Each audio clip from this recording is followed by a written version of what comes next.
Hello, everyone. We're going to get started in just another minute. But while we wait, while you're coming in and joining us, please hop in the chat. Let us know where you're coming from. We're super excited to have you and ready to share some knowledge.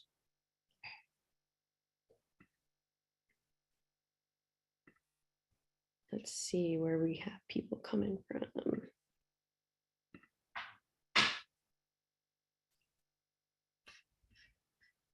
Thank you so much for being here, everyone. We're super excited to have you. Oh, I see New Orleans is in the house.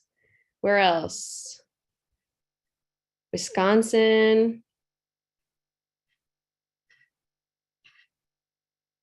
Missouri, New Jersey, Ohio,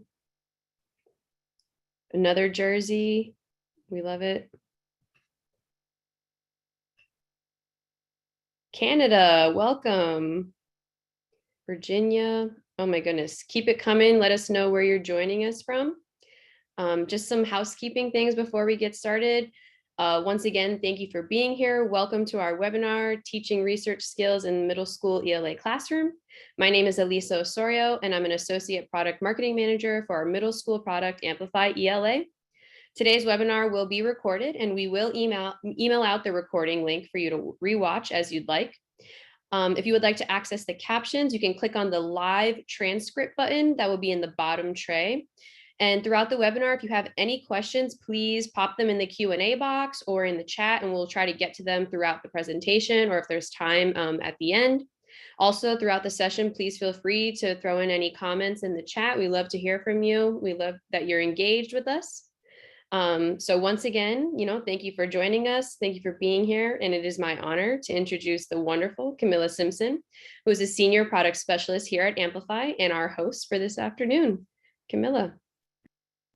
Thank you so much. And greetings, everyone. Some new places that kind of popped up in the chat as you were introducing. Breckenridge, welcome, welcome. Indonesia, welcome. So this is just super exciting. I have some great things for us to talk about today. Please continue to use the chat. I'm going to have some questions for you as we dive in during the next hour together. And I really want to kind of start us off with our very first webinar that we started together. And if you didn't get to see that one, it's okay. You can go back and watch the recording. But that one really focused and centered around the 6 habits middle school students can build now for high school. And so those habits, I kind of just posted them up here for you to see. We're about asking questions, building stamina for students, how students are going to synthesize information, exploring different perspectives, using metacognitive strategies, and being an independent learner. And we're circling back to those today because when we dive in and when we talk about skills that we want students to really embody, that we know are going to take them beyond high school, we have to come back to these six skills. So we also have the ebook. We'll pop that into the chat so that if you didn't get the link to it, you can download and just enjoy it. It's a really great read. But those 6 skills and those 6 habits, we're circling back to them during that time. So the next thing that I want to do is ask you a question. Why are close reading and research skills vital for students? So type that into the chat. Why do you think those are vital for students? Close reading and research skills. I'm so curious to see the answers that I get.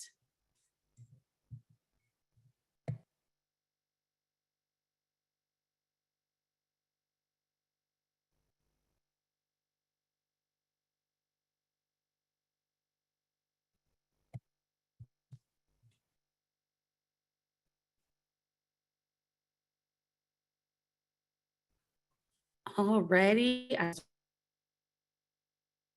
just really great responses, and skills translate to career readiness. They're necessary to be a successful learner, as well as a future employee. Our students need to think critically, absolutely. We want to get to those higher levels of cognitive thinking and cognitive work. When we think about the workforce for ourselves, right, and we hear those terms, hard and soft skills, we absolutely think about the research skills, their ability to work well in high school texts and tasks, the content areas. So it's so great to hear and kind of read these responses because all of these are so true. When we think about close reading, the research skills for students, we know, and we've seen the research behind this, that it's not something that we can wait until, the tail end of high school to address. We have got to tackle that ASAP. Here's a quick comic I want you guys to take a moment and just read. And when I saw this, I thought it was very interesting. I'll read it out loud for some of you. A book, who are you and what have you done with Merv? I'm writing a paper. How do I cite this as a source? Looks like you copied several pages verbatim. Yes, and I want to attribute the quote. It's plagiarism unless you put it in your words. I did. By coincidence, they are exactly the same. We haven't honored students like that before, right? Facetious. But when I saw this comic, I thought about our students and their understanding or misunderstanding of quotes and terms and plagiarism and just how important it is for us to teach them those research skills and how if they don't have those attributes or those skills, that can be very detrimental to their careers. Thinking about how strict plagiarism is addressed, not just in the workforce, but even in the collegiate areas, that could be very detrimental to students. So thought this was a pretty funny thing to share. Here's something else, and I don't know if the text would be small for some of you to see, but right off the bat, it's a housing rental agreement. So quickly just kind of tell me in the chat, what do you think? And it's a grade 12 NAEP passage. This is from the 2009 NAEP passage. They had a housing rental agreement in there.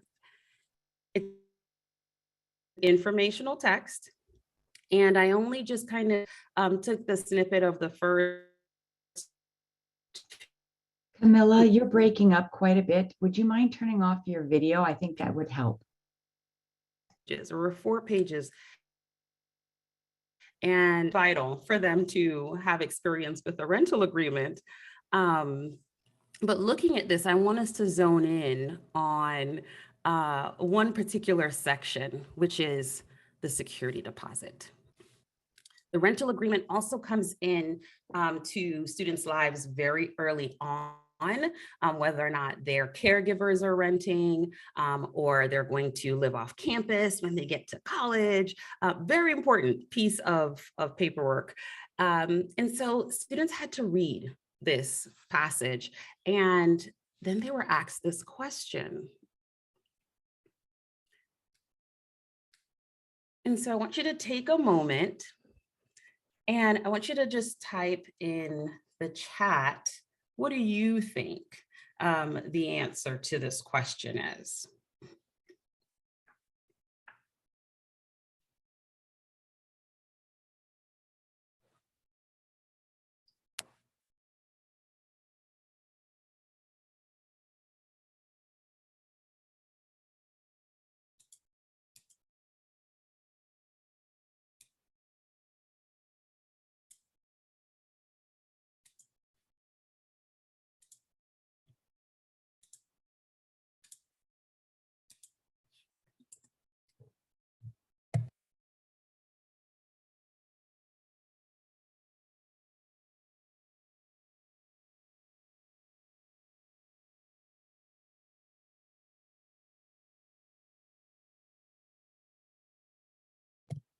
Okay, I'm seeing some responses coming in.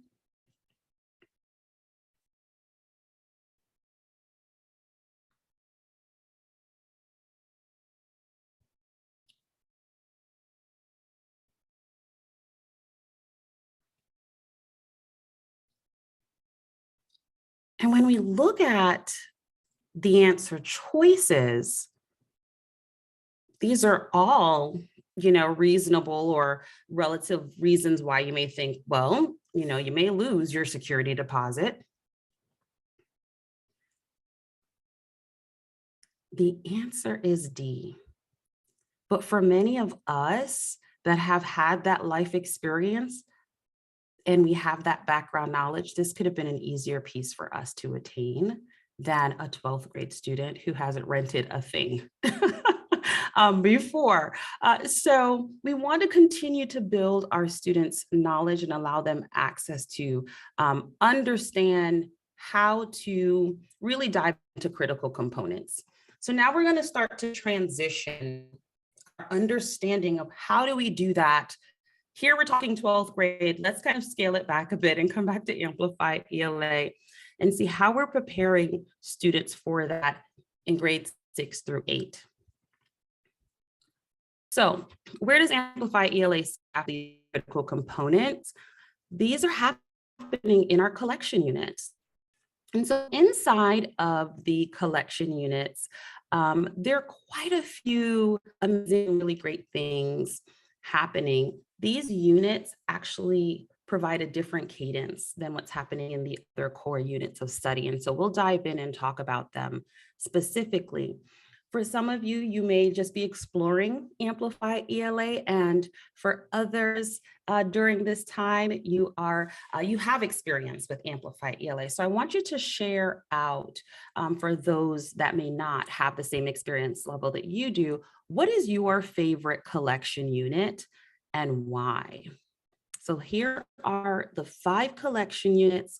What is your favorite and why? And if you're new to Amplify ELA, it is absolutely okay to just look at the titles and you can make a decision and say, this one seems like it would be my favorite collection unit.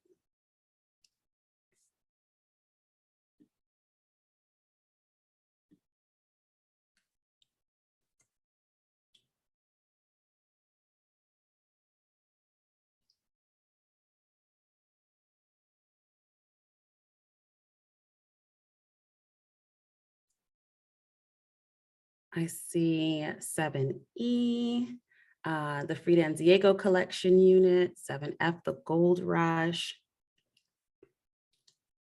the chocolate collection. Who doesn't like chocolate, right? The chocolate collection just always looks yummy. There are just so many components. The Space Race collection. There's definitely some relevancy to today. Jewel, thank you for sharing. Absolutely. So we go back to, we want this to, of course, be engaging for students, right? The topics, the text, that exposure. So the collection units are going to follow and have that similarity to those core units of study. But as I mentioned, there are going to be other components and benefits in the collection units that you don't necessarily see all the time in those core units of study. So here are just a few that I wanted to share with you. The rich exposure to primary and secondary sources that are happening in the collection units. We know that is paramount for students to have rich exposure to primary and secondary sources. And when I mention primary and secondary sources, I want you to know that I'm also including images in that as well. It's very important for students to have exposure to closely reading and analyzing images. So that's included Socratic seminars, scavenger hunts. Sometimes I think that many people think because we're in a digital space, we can't do scavenger hunts. Absolutely, students are doing scavenger hunts, they're collaborating. And the collection units provide a different pace or a cadence to the lesson structure. So we'll get to talk about what that looks like. Inside of the collection units, one of the first things, and these are just a few things that I've pulled out that specifically teach the critical components surrounding research. The first one is not everything in print is true. That's kind of one of the first things we really want students to understand when we are preparing them to start research, right? Not everything in print is true. And dare I say, we also want ourselves as adults to remember that. And so we start students off with information literacy, just evaluating sources. Students are going to work collaboratively during these first 2 lessons to really understand and assess the credibility of a variety of sources. So think about not just providing students with one opportunity, but multiple opportunities to evaluate sources and assess their credibility. We even include things like a credibility checklist, because we really want students to have opportunities to have that productive struggle, but also to get it right. The second thing, this is my absolute favorite, is understanding and avoiding plagiarism. I go back to that comic. How do students avoid plagiarism? We're going to spend an entire lesson on this. And during that time, we want students to be able to understand how to frame direct quotes, provide basic bibliographic information as references, and paraphrase source information. What's really important about the paraphrasing here is that students are paraphrasing throughout the curriculum. They're doing this quite a bit at each grade level. They're doing this with literature, with Shakespearean language, and so on. But now they have an opportunity to really take that paraphrasing and place it in this informative space. And so we are teaching students how to transfer that skill to another text type as well. So really honing in on avoiding plagiarism, but also understanding when and how to paraphrase and practicing those components. Before I jump in to the third item, I want to check in and see if there are any questions so far or comments that you guys may have or you want to share.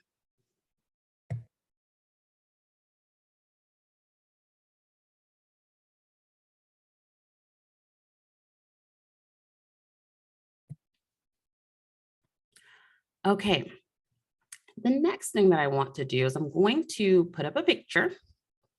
So I'm letting you know ahead of time, get your fingers ready, because I want you to tell me who these people are in this picture. Everyone ready? All right, so the third thing we're going to talk about is how we're providing a different close reading cadence. But who are the people in the picture? All right, I see one. William is on it. Jonathan's on it. Okay, we have 1 out of 2 quickly identified. Yes, Frida Kahlo and Diego Rivera. Great. So probably Mexico's most famous and provocative artists, Diego Rivera and Frida Kahlo. This just extraordinary couple. Students get to learn about not just their lives, but their work and their works of art, and just how they impact and the impact that they've had on the art world. It gets very exciting for students. And when you think about such a component, absolutely the work that they have done, students need to see the work of Frida Kahlo and Diego Rivera. So we're going to dive into that collection unit.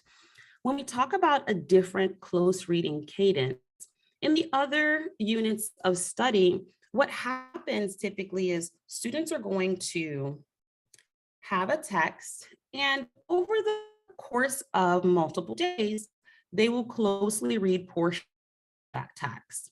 In the collection units, students are going to actually have a series of texts that they're going to see over multiple days. So more text that they're viewing more days all at the same time. So instead of thinking of one text for maybe 3 days, they're seeing like 8 texts over 3 or 4 days. But we're going to be very intentional, because the reality is that our students won't always have opportunities just to grapple with one text at a time. So we want to change up that cadence as well.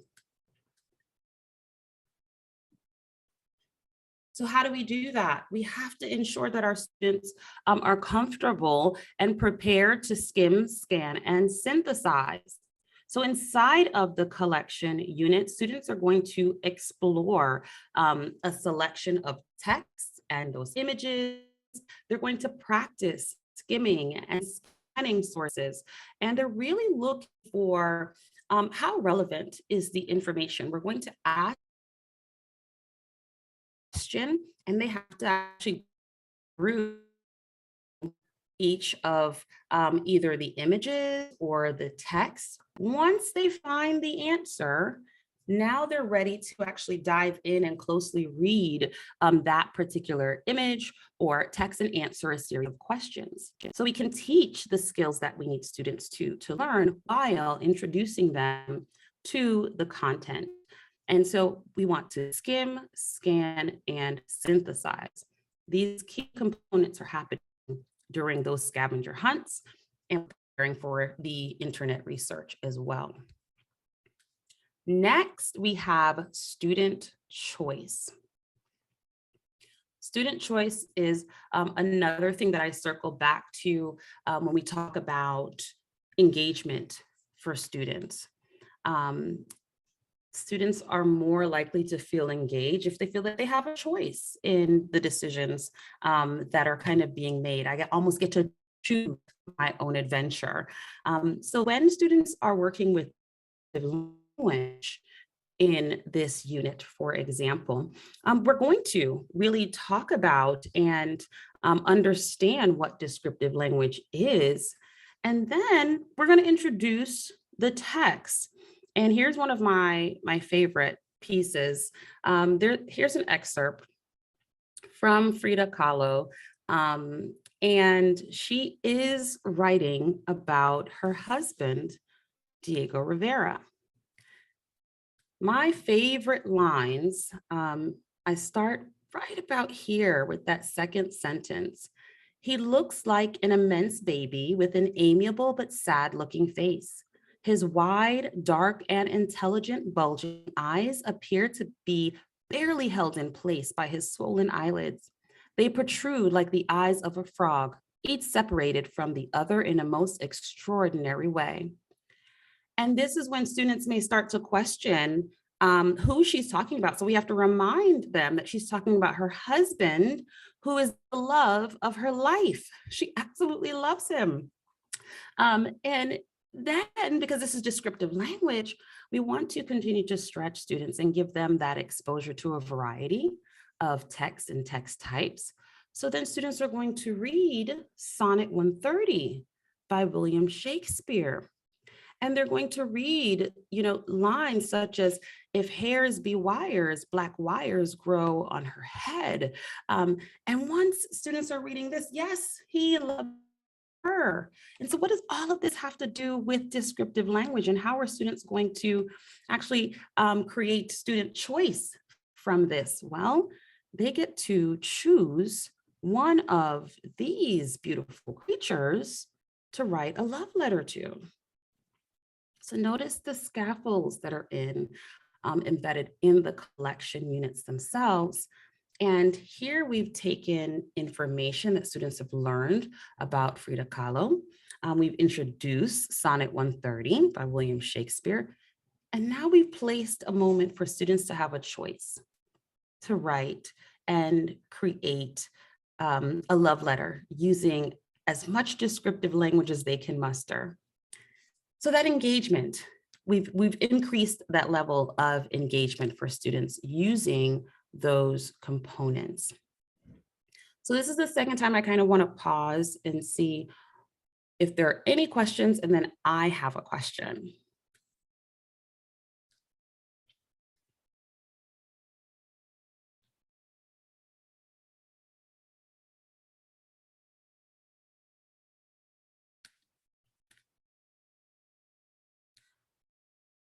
So what are some topics or themes that you've used with your students that you've used for research? It's always great to hear from other educators. We have so many on the chat line. So what are some others that you have used with your students?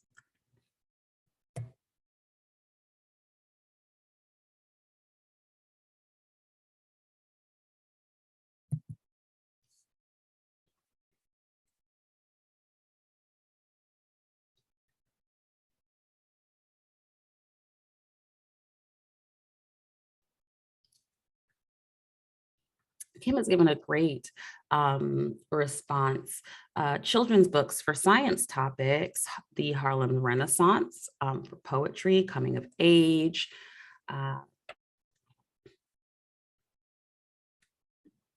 So there are quite a few, the Holocaust.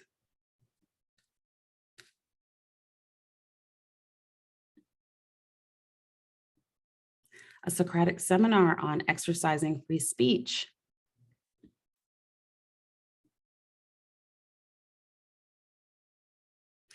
Invasive species. Interesting. So I hope many of you have your pen and paper and you're getting some ideas, the Revolutionary War, because we can absolutely extend these out. We see that students, we want to have exposure to primary and secondary sources, to images as well. That cadence is there. Oh, wow, magnificent things. Thank you, Jewel. Really great book.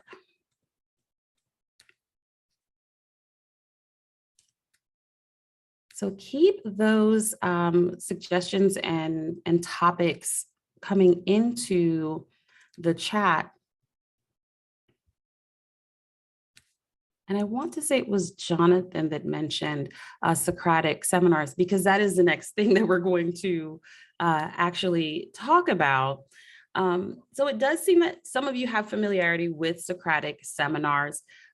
Is there anyone, and it's okay to be a bit vulnerable, that hasn't done a Socratic seminar before?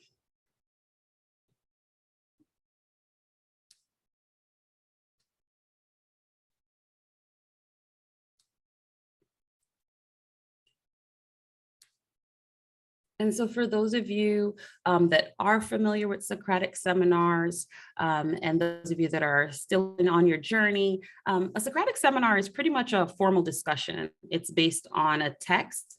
And so students are going to ask and answer a series of open-ended questions. It's really designed to promote critical thinking, questioning, and conversation. And with the Socratic seminar, it's really the purpose and point is the teacher's just kind of the facilitator and the discussions happening within the classroom. But there's a lot of setup, I would say, that happens before. You don't just kind of walk into it. There's preparation.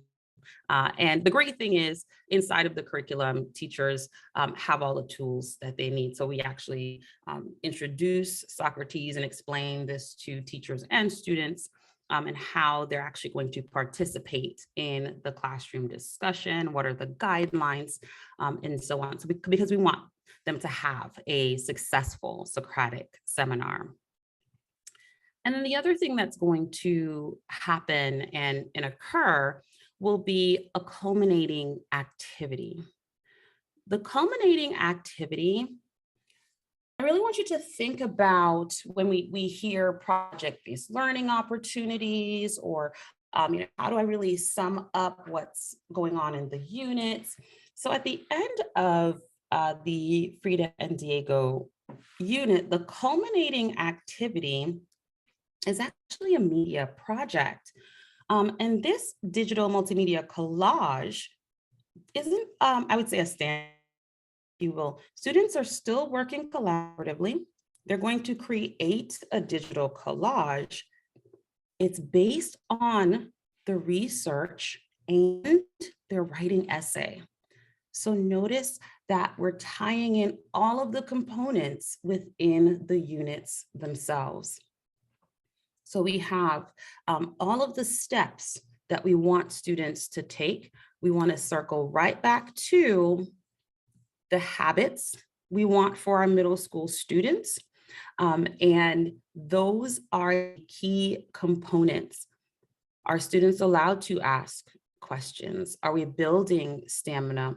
What I really enjoy about the collection units is the fact that in building that stamina, we're also changing the pace or even the cadence. Students are synthesizing information, and yes, they're being almost inundated with more information, but they're learning to skim and scan, exploring different perspectives within those collections. Students learn so much about a variety of perspectives, and they really get to use their metacognitive strategies. They're going to have conversations each, thinking about what do I need to know, or what are some things I haven't asked just yet. And really important for them to be those independent learners and thinkers. So there is a regular opportunity for their choice. So now that I've kind of gone through all of these components, the next step is actually going to show you where these are in the curriculum itself. So I'll do that and jump in.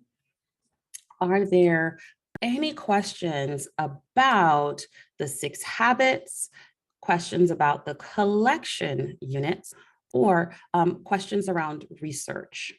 And I'll put these back up.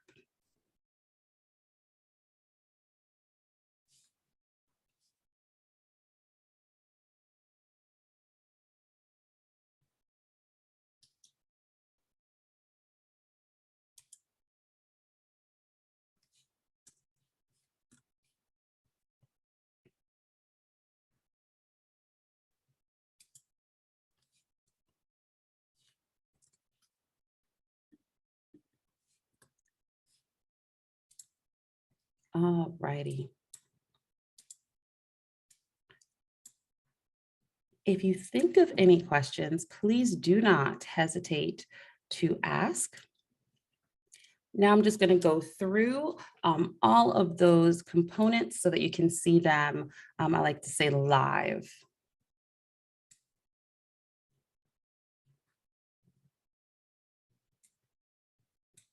In the chat, you do have the link to download the free ebook for those 6 habits. So please be sure to click on that.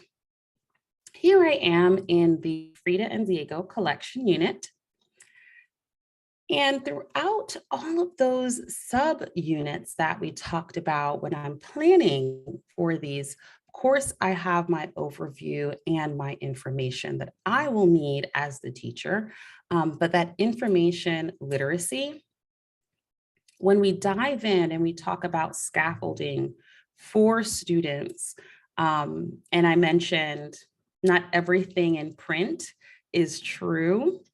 Well, one of the great things that you get to do and teachers have an opportunity to do is actually explore websites with students.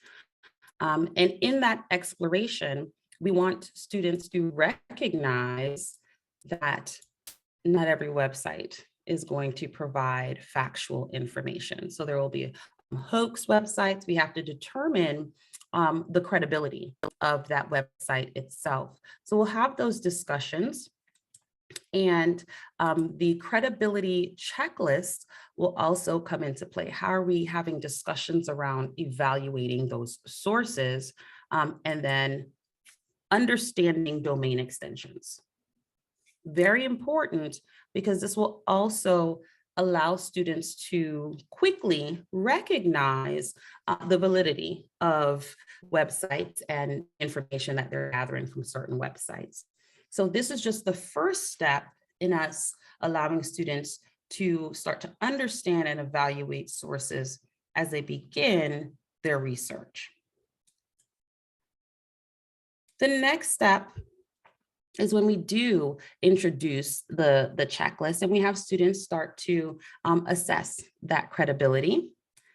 And inside of the plagiarism piece, we will define plagiarism. It's extremely important that we move forward on the same page. When we are introducing how to frame a quote, these are practices that are important for us to just do as a class first. So here's the framed quote. This is what it looks like in 3 parts. And then we're going to actually try it on. So we're going to practice these components. When we transition to our next component, which is that scavenger hunt that I mentioned.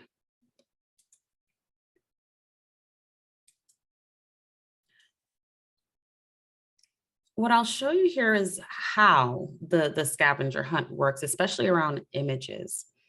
There's the scavenger hunt question itself, and then we're not going to give tons of time. It's a yes or no. Is the answer yes?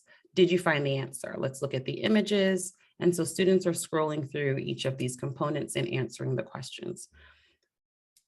Then we get to compare and write and respond to text. We're doing this with images first.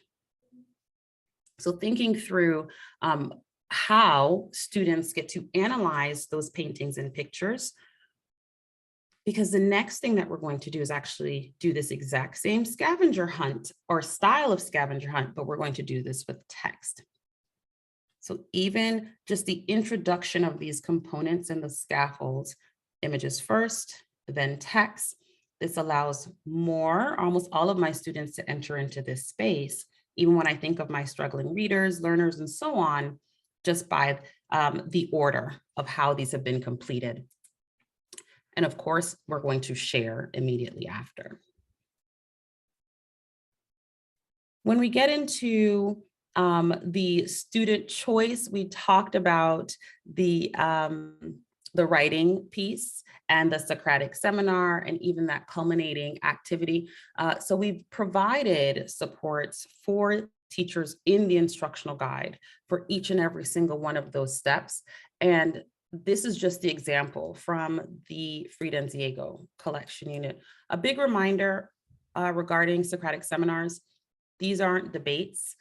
There are going to be there will be debates in other units. So for example, I want to say there's a debate in the chocolate collection, for example. So different collection units will have different opportunities for students to grapple with a variety of experiences. But those are the things that we wanted to highlight and share and show with what's happening in the research units. If you haven't done one yet, I highly recommend them. Don't skip over them. Great opportunities for research with students. And again, these are those moments where, as you can see, students need to be able to learn and know how to work critically with close reading and these research skills. I'll check in again and see if there are any questions before we end our time together today.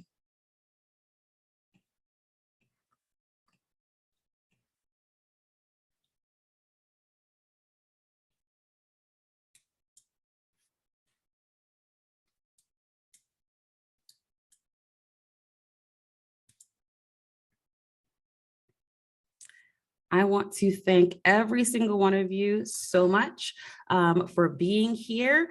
If you have not seen the other 2 webinars, they were recorded. And so you can absolutely go back and watch and enjoy those.